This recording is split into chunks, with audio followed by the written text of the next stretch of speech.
ஆண்டவராகிய இயேசு கிறிஸ்துவின் பெயரால் உங்கள் யாவரையும் இந்த நல்ல நாளிலே சந்திப்பதிலே மிகுந்த மகிழ்ச்சி அடைகின்றேன். இந்த நல்ல நாளிலும் உங்களோடு கூட ஆண்டவருடைய வார்த்தையை பகிர்ந்து கொள்வதற்கு ஆண்டவர் கொடுத்த இந்த அருமையான பாக்கியத்திற்காக ஆண்டவருக்கு முதல் கணம் நான் நன்றி செலுத்தி இந்த அருமையான ஜெம் சேட்டலைட் தொலைக்காட்சி என்னுடைய மன மகிழ்ச்சியும் வாழ்த்துகளையும் நான் தெரிவித்துக் கொள்கின்றேன். இந்த நல்ல நாளிலும் உங்களோடு கூட பகிர்ந்து கொள்ளும்படியாக அடியேன் தெரிந்து கொண்ட வேத வசனங்கள் 1 கொரிந்தியர் 13ஆம் அதிகாரம் 8ஆம் வசனம். அன்பு ஒரு காலும் ஒழியாது, தீர்க்க தரிசனங்களாலும் ஒளிந்து போம், அந்நிய பாஷைகளானாலும் ஓய்ந்து போம், அறிவானாலும் ஒளிந்து போம், அன்பு ஒரு காலும் ஒழியாது. அன்பு அன்பு அன்பு. இன்றைக்கு அநேகர் தேடிக்கொண்டிருக்கின்ற ஒரு காரியம் என்னவென்றால் அன்பு. இன்னைக்கு உலக வாழ்க்கையிலே நாம் யாவரும் தேடிக்கொண்டிருக்கின்ற ஒரு காரியம் என்னவென்றால் அன்பு. அன்பு மட்டும் நமக்கு இருக்குமானால் இந்த உலகத்திலே நாம் எதையும் சாதித்து விடலாம். ஒருவரை பார்த்து நாம் புன்முறுவல் செய்வதே ஒரு பெரிய ஒரு காரியம். சில வருடங்களுக்கு முன்பதாக நான் சிங்கப்பூர் தேசத்திற்கு நான் போயிருந்தேன். சிங்கப்பூர் தேசத்தில் காலையிலே நான் எழுந்த உடனே நம்முடைய நாட்டின் வழக்கமாக நாம் டீ கொடுப்பது, தேநீர் அருந்துவது நம்முடைய பழக்கம். அப்படி டீ அருந்துவதற்காக என்னுடைய ஹோட்டலிருந்து கீழே இறங்கி சாலை ஓரம் வந்தேன். ரோட்டு ஓரம் வந்த உடனே என் எதிரே ஒருவர் வந்தார். அவர் நடந்து கொண்டு வந்தார். அவர் சிங்கப்பூர் தேசத்தின் ஒரு மனுஷன். அந்த மனுஷன் என்னை பார்த்த உடனே குட் மார்னிங் அப்படின்னு சொல்லிட்டு கொண்டு சிரித்து கொண்டே என்னை பார்த்து சொல்லி அவர் பாட்டு கடந்து போய்விட்டார். எனக்கு ஒன்றுமே விளங்கவில்லை. யார் இவர்? இவர் யார் என்று எனக்கு தெரியவில்லை. இதான் முதல் நாள் நம் சிங்கப்பூர் வந்திருக்கின்றோம். நம்மை பார்த்த உடனே அவர் வணக்கம் செலுத்தி, காலை வணக்கம் செலுத்தி ஒரு புன்முறுவலோடு கூட போகின்றாரே என்று சொல்லி திரும்பி பார்த்தேன். அவர் நடந்து கொண்டு போய்கொண்டே இருந்து விட்டார். தொடர்ந்து நான் நடந்து முன்னே சென்று கொண்டே இருக்கும் பொழுது அருமையான ஒரு பெண்மணி எனக்கு முன்பே வந்தார்கள். அவர்களும் என்னை பார்த்தவனே குட் மார்னிங் அப்படின்னு சொல்லிட்டு அவர்களும் கடந்து போய்விட்டார்கள். ஒன்றுமே விளங்கவில்லை எனக்கு. எத்தனை அற்புதமான ஒரு காரியம். அவர்கள் காலையிலே காலை வணக்கத்தை எனக்கு சொல்லும் பொழுது என் உள்ளத்தில் ஒரு பெரிய மகிழ்ச்சி.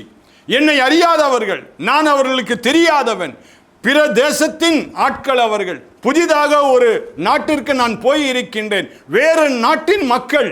ஆனால் அவர்கள் காலையிலே என்னை பார்த்த உடனே என்னை அறியாத நிலையிலே இருந்த அவர்கள் என்னை பார்த்து காலை வணக்கம் என்று சொல்லி புன்முறுவலோடு கூட அன்பாய் அவர்கள் சொன்ன அந்த வார்த்தை என் நெஞ்சை தொட்டது, என் உள்ளத்தை தொட்டது. ஆம் பிரியமானவர்களே, இந்த நல்ல நாளிலும் இந்த உலகத்திலே நாம் நன்றாக வாழ்வதற்கு அன்பு மிக மிக தேவையான ஒரு காரியம். அன்பு செலுத்துவோம். ஆகவேதான் அருமையான பரிசுத்த பவுல் கொரிந்து பட்டணத்துக்கு எழுதும் பொழுது அந்த திருச்சபையின் மக்களை பார்த்து அவர் சொல்லுகின்ற காரியம் அன்பு ஒரு காலும் ஒழியாது. அன்பு ஒரு காலும் ஒழியாது. அன்பு என்பது நமக்குள்ளே இருக்க வேண்டிய ஒரு சக்தி. அன்பு என்பது நமக்குள்ளே வெளிப்படையாய் வர வேண்டிய ஒரு காரியம். அது உள்ளத்திற்கு நமக்கும் மகிழ்ச்சியை தரும், நம்மை காண்கின்ற மக்களுக்கும் அது மகிழ்ச்சியை தரும். என் அருமையான நண்பர்கள் எனக்கு உண்டு. சிறு வயதிலே நாங்கள் படித்த நண்பர்கள். நாங்கள் 3 மாதத்திற்கு ஒரு முறை ஏதாவது ஒரு இடத்திலே நாங்கள் கூடுவோம். அவர்கள் சொல்லுவார்கள், சாம் நீ எங்களோடு கூட இருந்தாலே எங்களுக்கு மகிழ்ச்சியாக இருக்கின்றது. காரணம் என்ன? அன்பாய் பேசுவது தான். அன்பாய் பேசுவது தான். அன்பாய் சில வார்த்தைகளை சொல்வதினாலே ஒரு மன மகிழ்ச்சி உண்டாகுது. நாம் இருக்கின்ற இடங்களிலே அன்பை மட்டும் நாம் வெளிப்படுத்திக் கொண்டே இருந்தால் நம்முடைய சூழ்நிலைகள் அனைத்தும் வித்தியாசமாக மாறும். அந்த அன்பின் சூழ்நிலைகளினால் நாம் பிடிக்கப்பட்டு நாம் நிச்சயமாக உலகிலே வாழக்கூடிய ஒரு பெரிய பாக்கியத்தை, அன்பின் பாக்கியத்தை பெற்றுக்கொண்ட மக்களாக நாம் இருக்க முடியும். இந்த நல்ல நாளிலும் கூட இந்த அருமையான பரிசுத்த பவுல் சொல்லுகின்ற வார்த்தை அதுதான். அன்பு நமக்கு இருக்க வேண்டும். அன்பு ஒரு காலும் ஒழியாது என்று சொல்லி அவர் சொல்லிவிட்டு 4வது வசனத்தில் அவர் சொல்லுகின்றார்.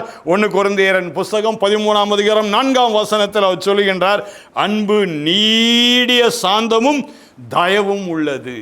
அன்பு நீடிய சாந்தமும் தயவும் உள்ளது.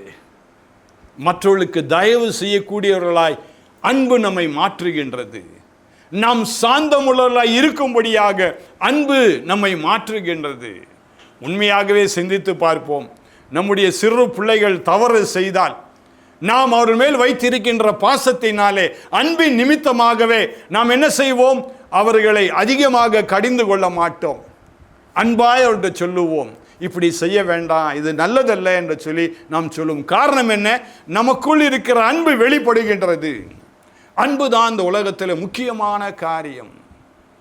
ஆனால் இந்த அன்பிலே பலவிதமான அன்புகள் இருக்கின்றது. சில அன்பு வேறு விதமாக மாறி பல பிரச்சனைக்குள்ளாக சிக்கலுக்கும் நம்மை அழைத்து கொண்டு செல்கின்றது.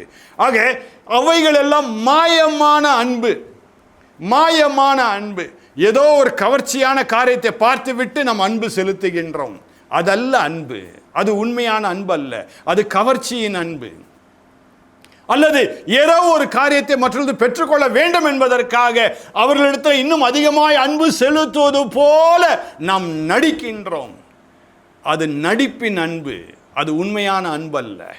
உண்மையான அன்பு நீடிய சாந்தமும் தயவும் உள்ளது என்று சொல்லி அழகாக அவர் சொல்லுகின்றார்.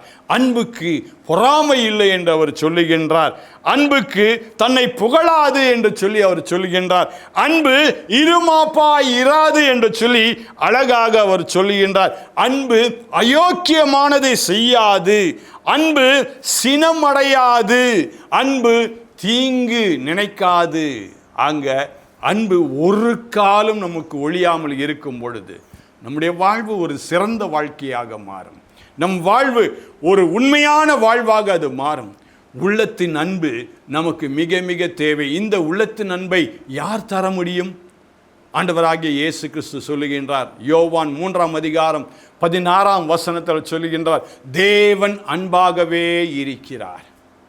தேவன் தம்முடைய ஒரே பேரான குமாரனை விசுவாசிக்கிறவன் எவனோ அவன் கெட்டு போகாமல் நித்திய ஜீவனை அடையும்படிக்கு அவரை தந்தருளி இவ்வளவாய் அன்பு கூர்ந்தார். அந்த இவ்வளவாய் அன்பு கூர்ந்த, நம்மேல் பாசம் வைத்த அந்த தேவன் மேல் நம்முடைய நம்பிக்கை, நம்முடைய அன்பு இருக்குமானால் பிறரோடு கூட அன்பு செலுத்துவதற்கு அது ஏதுவான வகையிலே நமக்கு வழி செய்யும் என்பதிலே சந்தேகமே இல்லை. ஆகவே தேவனிடத்திலே நம்முடைய அன்பு செலுத்தும் பொழுது நாம் காண்கின்ற மனிதரிடத்திலும் அன்பு செலுத்துவோம். நம்மோடு கூட இருக்கின்ற மனிதர்களோடு அன்பு செலுத்துவோம். அன்பு ஒரு நாளும் ஒழியாது. அந்த அன்பை பெற்றுக்கொள்ள தேவன் தாமே நமக்கு துணை செய்வாராக. அப்பேற்பட்ட கிருபையை இந்த நல்ல நாளிலே தேவன் நமக்கு தந்து நம்மை ஆசீர்வதித்தவர் மேன்மைப்படுத்துவார். கண்களை மூடி நாம் ஜெபம் செய்வோம். அன்பும் இரக்கமுள்ள ஆண்டவரே, இந்த நல்ல நாளிலே ஆண்டவரே, இந்த வார்த்தையை கேட்டுக்கொண்டிருந்த ஒவ்வொருவரையும் நீர் ஆசீர்வதிக்க வேண்டுமாய் ஜெபிக்கின்றேன் அப்பா. பரத்திலிருந்து உம்முடைய ஆசீர்வாதத்தை தந்து ஆண்டவரே, இந்த நல்ல நாளிலும் இந்த அருமையான பிள்ளைகள் ஆண்டவரே அன்பை உம்மிடத்திலிருந்து பெற்றுக்கொண்டவர்களாக, அதே அன்பை பிறரிடத்தில் காண்பிக்கும் மக்களாக தொடர்ந்து வாழத்தக்கதான பாக்கியத்தினை தர வேண்டுமாய் ஜெபிக்கின்றேன். இப்பொழுதும் ஆண்டவரே, நோய்வாய்ப்பட்டு ஆண்டவரே படுக்கையில் இருக்கின்ற அருமையான பிள்ளை நீர் கண்ணோக்கி பார்க்க வேண்டுமாய் ஜெபிக்கின்றேன் அப்பா. தேவனே, உம்முடைய அன்பினாலே அந்த பிள்ளையை நீர் தொட வேண்டுமாய் ஜெபிக்கின்றேன். நோய்களை நீக்க வேண்டுமாய் ஜெபிக்கின்றேன் ஆண்டவரே. வியாதியின் படுக்கையிலிருந்து விடுதலை நீர் தர வேண்டுமாய் ஜெபிக்கின்றேன் ஆண்டவரே. கர்த்தருடைய கரம் அந்த பிள்ளையின் மேல் இருக்க வேண்டுமாய் ஜெபிக்கின்றேன் அப்பா. அப்படியே என் வீட்டிலே அடிக்கடி சமாதானம் இல்லாமல் சண்டை போட்டுக்கொண்டே இருக்கின்றோமே, என்றைக்கு எங்களுக்கு சமாதானம் கிடைக்கும் என்று சொல்லி ஏங்கி தவிக்கும் உள்ளங்களுக்காக ஜெபிக்கின்றேன் ஆண்டவரே. இப்பொழுதே உம்முடைய அன்பை நீர் பொழிந்தருள வேண்டுமாய் ஜெபிக்கின்றேன். அந்த வீட்டிற்குள்ளே உம்முடைய அன்பை நீர் பொழிந்தருள வேண்டுமாய் ஜெபிக்கின்றேன். உம்முடைய அன்பினாலே ஆண்டவரே அந்த வீட்டிற்கு ஒரு சமாதானத்தை நீர் தர வேண்டுமாய் ஜெபிக்கின்றேன் ஆண்டவரே. கர்த்தருடைய சமாதானமே ஐஸ்வர்யத்தை தரும் என்று சொல்லி இருக்கின்றேன். கர்த்தர் இந்த வீட்டை நீர் பார்ப்பீராக, சமாதானத்தை தருவீராக, உம்முடைய அன்பை பொருளிவாக ஆண்டவரே, உம்முடைய அன்பை பொழிவீராக. நீரே அவர்களோடு கூட இருந்து பாதுகாத்துக் கொள்ளும். இந்த வார்த்தைகளை கேட்ட அருமையான பிள்ளைகளை நீர் ஆசீர்வதியும், மேன்மைப்படுத்தும். இயேசு கிறிஸ்துவின் நாமத்தில் ஜெபிக்கின்றோம் நல்ல பிதாவே. ஆமென், ஆமென்.